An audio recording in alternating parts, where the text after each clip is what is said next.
शेतकऱ्यांच्या खात्यात पैसे जमा होण्यास सुरुवात. तर अतिवृष्टीचे जे काही पैसे आहेत ते या जिल्ह्यात आता वाटप सुरू झालेले आहेत. तर तुमच्या खात्यामध्ये किती रुपये जमा झाले कमेंट करून नक्की सांगा.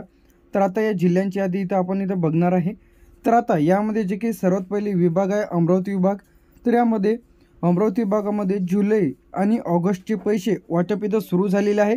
तर बाधित शेतकऱ्यांची संख्या, बाधित क्षेत्र हेक्टरमध्ये आणि निधी जे की इथं दाखवल्याप्रमाणे. तर यामध्ये अमरावतीमध्ये जुलै आणि ऑगस्टमध्ये जे काही अतिवृष्टी व चक्रीवादळ जे काही पिकाचे इथं नुकसान झाले होते तर त्याची भरपाई म्हणून वाटप इथं सुरू झालेलं आहे.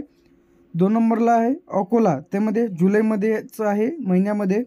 यवतमाळ जुलै 2025 ते देखील आहे आणि बुलढाणा जुलै 2025च आहे. त्यानंतर इथं वाशिममध्ये सुद्धा जुलैमध्येच आहे. तर इथं अमरावती, अकोला, यवतमाळ, बुलढाणा, वाशिम तर अशा जिल्ह्यात भरपाईची रक्कम खात्यामध्ये अतिवृष्टीचे पैसे जमा होण्यास सुरुवात झालेली आहे. तुमच्या कोणत्या खात्यामध्ये व किती रुपये जमा झाले कमेंट करून नक्की सांगा. तर टोटल अमाऊंट तुम्हाला इथं दाखवल्याप्रमाणे. पुन्हा आता खाली यायचं आहे.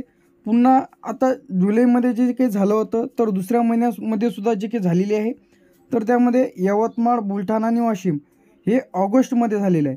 जुलै आणि ऑगस्ट ज्या ज्या महिन्यात झालेले असेल त्या त्या जिल्ह्यांची पुन्हा नावे येईल आणि महिना देखील इथं दाखवल्याप्रमाणे आहे तुम्हाला. तर इथं खाली यायचं आहे. तर इथं खाली आल्यानंतर इथं आता आपला नागपूर विभाग. नागपूरमध्ये जे आहे गोंदिया, भंडारा, गडचिरोली, वर्धा, नागपूर. तर गोंदिया जूनमध्ये आहे. त्यानंतर गोंदिया जुलैमध्ये आहे.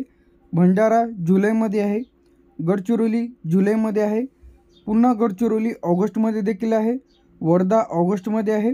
नागपूर ऑगस्टमध्ये आहे. तर इथं जे काही दाखवल्याप्रमाणे तुम्हाला इथं डेटसुद्धा दाखवलेली आहे. तर या जिल्ह्यांमध्ये सुद्धा भरपाईची रक्कम शेतकऱ्यांच्या खात्यामध्ये जमा होण्यास सुरुवात. तर ज्या कोणाच्या शेतकऱ्यांची KYC राहिलेली आहे तर अशा शेतकऱ्यांनी KYC करून घ्या, जेणेकरून भरपाईची रक्कम थेट तुमच्या खात्यामध्ये इथं जमा केलं जाईल.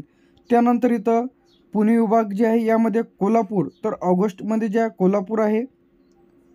त्यानंतर इथं हिंगोली ऑगस्टमध्ये, बीड ऑगस्टमध्ये, लातूर ऑगस्टमध्ये आणि धाराशिव जुलै आणि ऑगस्ट दोन्हीमध्ये, जे की छत्रपती संभाजीनगर इथं आपण चेक केलेलं आहे.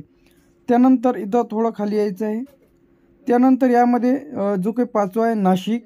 तर यामध्ये नाशिक, धुळे, नंदुरबार, जळगाव, अहिल्यानगर हे ऑगस्टमध्ये येतात.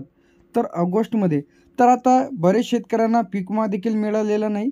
तर जर तुम्हाला पीक विमा मिळालेला नसेल तर तक्रार करून देखील तुम्ही राहिलेला पीक विमा भरपाईची रक्कम ती कशा पद्धतीने मिळवायची आहे यावरती सुद्धा डिटेलमध्ये व्हिडिओ आपल्या OMT इन्फॉर्मेशन टेक यूट्यूब चॅनलला व्हिडिओ अपलोड केलेला आहे.